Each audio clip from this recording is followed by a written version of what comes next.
Agora é hora do quadro Saúde no Ar. A cada ano, no Brasil, são notificados aproximadamente 70 mil casos novos de tuberculose. São 4,6 mil mortes em decorrência da doença. E hoje é o Dia Mundial de Combate à Tuberculose. E quem conversa com a gente é o médico pneumologista, Dr. Marcelo Jeffman. Olá, doutor, bom dia. Infectologista. Infectologista. Obrigado por sua presença aqui no Rio Grande do Norte, doutor. Pois não, bom dia. Agora, a gente tem um dado da Organização Mundial da Saúde, doutor. 1/3 da população tem essa doença. Esse índice é muito alto. É uma doença extremamente prevalente. É uma doença que nós temos que continuar com um esforço muito grande em detectá-la e poder tratá-la, porque é potencialmente curável, né? É potencialmente curável. É potencialmente curável. Agora, esse é um problema das pessoas que têm a doença, né, doutor? Porque o tratamento, a resposta ao tratamento, ela é muito rápida. E aí as pessoas acabam relaxando. Esse é um grande problema, que é o abandono, porque o tratamento estándar dessa doença é por volta de 6 meses, medicamentos por 6 meses. O que é o estándar que o senhor disse? Não, é o tratamento que se faz normalmente é por 6 meses. O período de tratamento. O período de tratamento. E aí as pessoas abandonam, a gente tem mais de 20%, 26% de abandono do tratamento, e essas pessoas voltam a ficar doentes, voltam a ficar transmissíveis de sua doença, e isso é um problema grande. Porque tem gente que começa já a melhorar no primeiro, segundo mês, já para de tomar remédio. No segundo mês acha que está bem, não é? E por algum motivo para de tomar seus medicamentos, para de fazer suas consultas. Doutor Marcelo, aqui no Rio Grande do Sul, por exemplo, nós temos alguma cidade com maior índice da tuberculose? Porto Alegre é uma das capitais no país onde nós temos maior prevalência dessa doença, junto com o Rio de Janeiro, junto com Manaus. Então, nós realmente temos que nos aparelhar cada vez mais para poder detectar precocemente e poder tratar as pessoas. E por que esse alto índice aqui em Porto Alegre?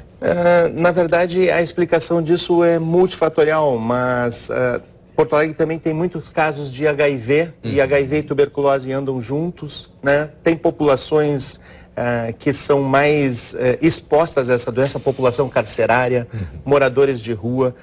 Toda vez em que você tem as defesas do organismo diminuídas, o risco de tuberculose é maior. Doutor, as características e qual é a idade que nós temos aí com maior índice da tuberculose? Em idade, na verdade, de população ativa, em segunda e terceira década é onde é a maior incidência. A gente tem a vacina nas crianças, né? BCG, que se faz e que protege as crianças contra formas mais graves, principalmente meningite, tuberculose na infância, mas não consegue proteger durante toda a vida. Né? Então, quer dizer, as vacinas é importante que elas sejam aplicadas Sim, periodicamente. sem dúvida nenhuma. Essa é uma vacina que está no calendário de vacinação obrigatório. As crianças já são vacinadas já logo após, no início da sua vida. Protege contra as formas mais graves. A BCG é uma dose. É uma dose só. Agora, tem um problema de atraso aí, né, doutor, em algumas cidades. Agora nós estamos com um atraso no fornecimento da vacina, que deve ser regularizada nos próximos meses aí. Uma pessoa infectada, doutor, quantas ela pode infectar junto também? Passar a doença para quantas? Uma pessoa infectada e que seja transmissível, a gente chama de bacilífera, que o bacilo seja eliminado pela secreção respiratória, poderia contaminar muitas pessoas. Né? Se fala em 10 a 15, isso é possível? Isso é possível sim. Então, por isso é importante saber dos sintomas e detectar os sintomas dessa doença. Agora, doutor, uma pessoa que recebeu a BCG na infância, ela está protegida para a vida inteira?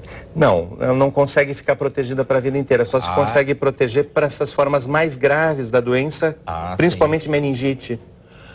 Certo. Então não significa que fez a BCG que está protegido, não. E quais são as características, doutor? Quais são os primeiros sintomas, na verdade, dessa doença? Esses sintomas eu acho que são a mensagem mais importante, que é que as pessoas se familiarizem com eles, que são tosse persistente por mais de 3 semanas, a perda do apetite e o emagrecimento. É uma tosse seca, né, doutor? Uma tosse seca ou pouco produtiva. Febre baixa, principalmente no final da tarde. E suores noturnos, aqueles suores de molhar a cama e ter que trocar o lençol, por exemplo, de tanto que a pessoa suou à noite. Então, esse tipo de sintoma, quando estão juntos, tem que lembrar as pessoas de que tuberculose é uma possibilidade. Como é que é o tratamento É um tratamento só com medicação? Não é um tratamento difícil. A própria Secretaria está se aparelhando para fazer diagnósticos mais rápidos e essas máquinas estão já disponíveis na Secretaria. E o tratamento é com medicamentos por 6 meses. Certo. Bom, doutor, mais alguma orientação que o senhor acha importante para a gente passar para as pessoas? Eu acho que é uma doença que está aí no nosso meio, uma doença que estamos ter acostumados a poder detectar e tratar e que as pessoas não abandonem o seu tratamento para que a taxa de cura seja maior. E isso é importante. Se tem um número aqui no Rio Grande do Sul de infectados? Na verdade, há uma tendência de queda tanto no número de casos quanto na morbidade, mas ainda é muito grande. Ano passado foram 1.452 casos em Porto Alegre.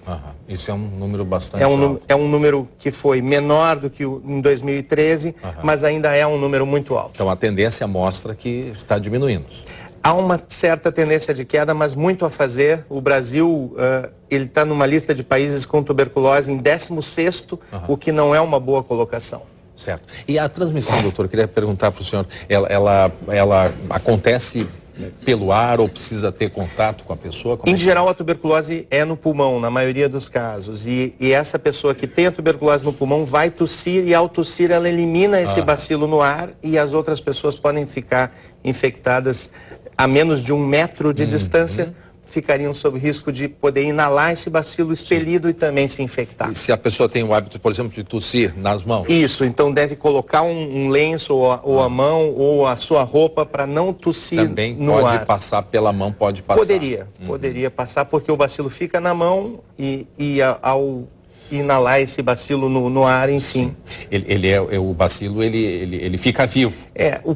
Ele fica vivo. O principal meio de transmissão é por gotículas. Então é pela eliminação no ar. Ele fica em suspensão no ar e essa pessoa fica sob risco de adquirir. Bom, e por que a data de hoje? É porque hoje faz exatamente a data em que foi descoberto, né? Há um pouco mais de 100 anos atrás, Koch descobriu que era esse o bacilo causador da tuberculose. O Robert Koch, em 24 de março de 1882. Muito bem.